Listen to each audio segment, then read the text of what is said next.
pessoal, tudo bem com vocês? Hoje nós estamos aqui para darmos continuidade ao nosso estudo sobre escatologia, ao estudo da nossa EBD, que nós estamos falando das 7 cartas para as 7 igrejas da Ásia.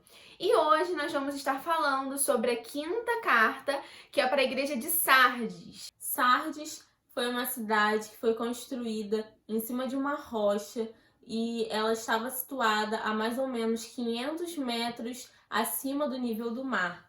E ela ficou conhecida como uma cidade que era muito rica, pois ela foi a capital do Império da Lídia, né? E esse império era um império muito rico do mundo de antigamente.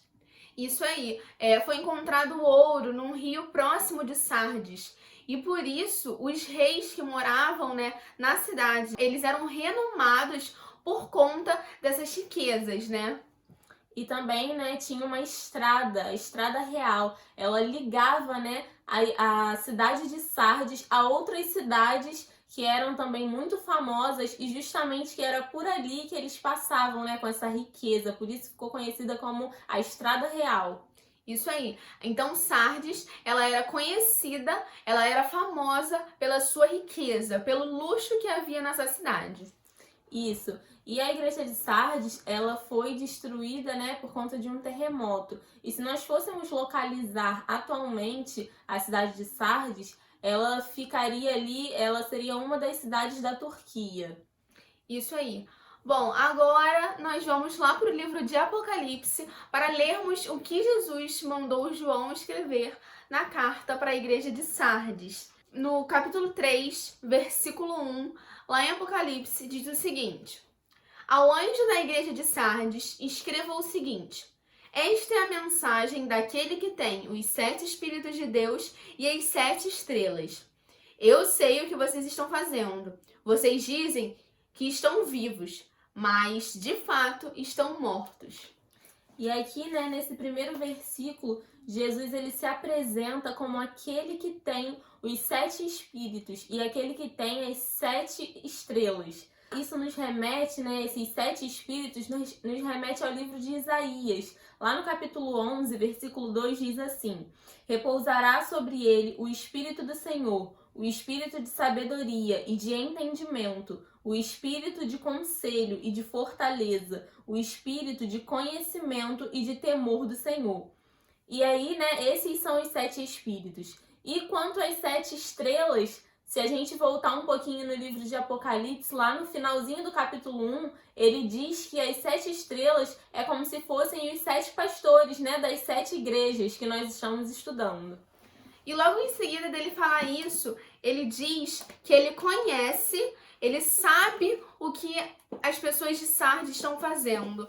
Ou seja, eles se dizem estar vivos, mas na realidade eles estão mortos. Eles são uma igreja que vive de aparência, É uma igreja que vive apenas de aparência. Eles falam que estão vivos, eles querem mostrar para todos que estão vivos, mas na realidade, no fundo, eles estão mortos. Isso aí. As suas obras são mortas. Eles não estavam, agindo de acordo com que uma igreja, deveria agir. Eles não estavam, as suas obras não estavam incomodando o inferno. Eles estavam simplesmente acomodados, viam o que acontecia no passado e isso para eles bastava. Mas eles, na verdade, atualmente, eles não estavam agindo de forma que deveria agir. Por esse motivo, Sardes ela era conhecida como a igreja viva-morta, Como a igreja fantasma, que ela vivia só apenas das coisas do passado. Eles chegaram no nível que, por conta da sociedade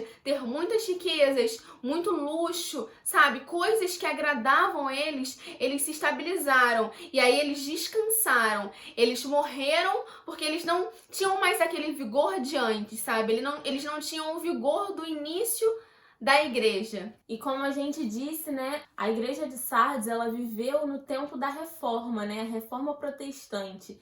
E aí, depois, do vigor da reforma, eles simplesmente pararam. Eles simplesmente desistiram, se acomodaram. E aí eles passaram a viver, como a Letícia falou, né, de maneira a fazer obras por aparência. Eles não faziam mais nada, era tudo por aparência. Os cultos começaram a ser de forma, né, uns rituais religiosos, sempre seguindo, né, aquele mesmo padrão. Nada novo acontecia. Era sempre o mesmo padrão, os mesmos acontecimentos. Por quê? Porque estava tudo estabilizado. Eles não buscavam crescer, eles não buscavam evoluir. Uma coisa bem interessante sobre a igreja de Sardes é que nas outras cartas, né, que Jesus mandou para as outras igrejas, sempre havia algo de fora, algo externo que atrapalhava a igreja, né, que entrava no interior da igreja e acabava contaminando a igreja.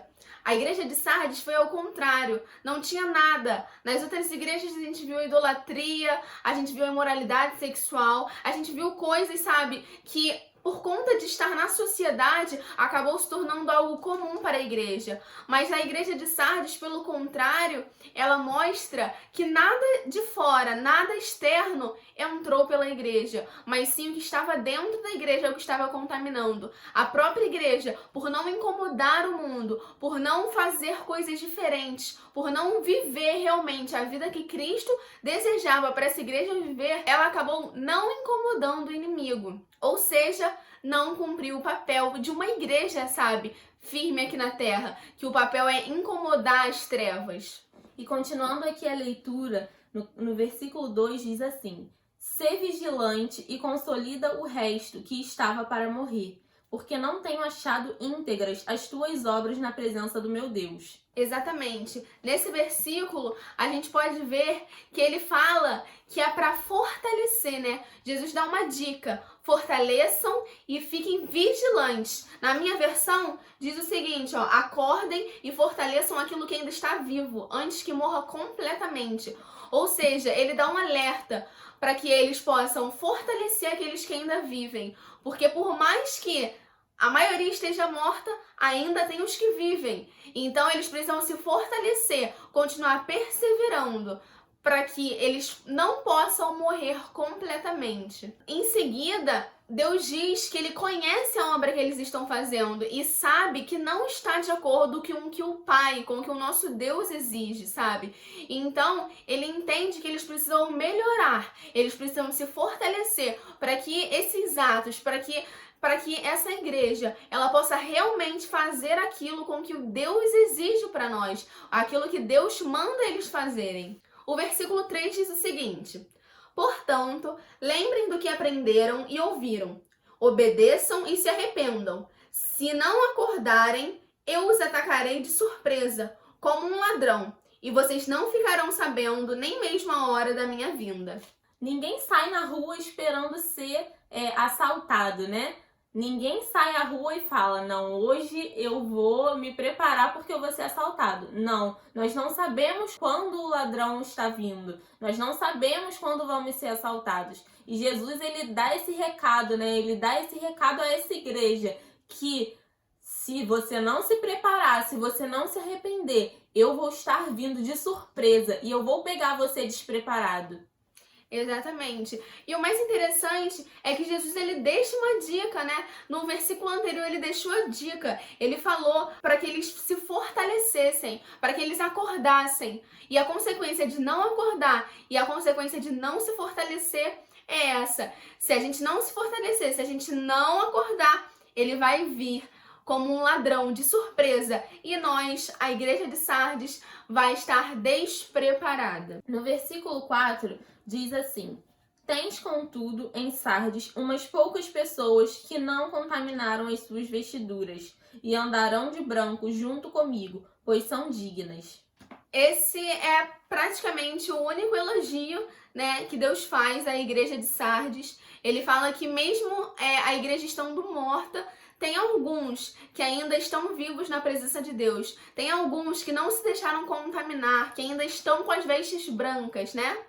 E essa questão, né, das vestes brancas significa santidade, significa pureza. Algumas pessoas não se contaminaram, algumas pessoas ainda buscam a santidade, ainda buscam andar num caminho de retidão, né? Um caminho onde está você e Jesus ao seu lado. E ele fala, né? Andarão de branco junto comigo, pois essas pessoas são dignas. Essas pessoas que não se mancharam são dignas de andar com Jesus. Exatamente. Jesus fala que nós temos a honra, nós merecemos a honra. Aqueles que não se contaminaram merecem a honra de estar junto com Deus, andando com as vestes brancas, as vestes puras da santidade. Versículos 5 e 6. Aqueles que conseguirem a vitória serão vestidos de branco, e eu não tirarei o nome dessas pessoas do livro da vida. Eu declararei abertamente, na presença do meu Pai e dos seus anjos, que elas pertencem a mim. Portanto, se vocês têm ouvidos para ouvir, então ouçam o que o Espírito de Deus diz à igreja.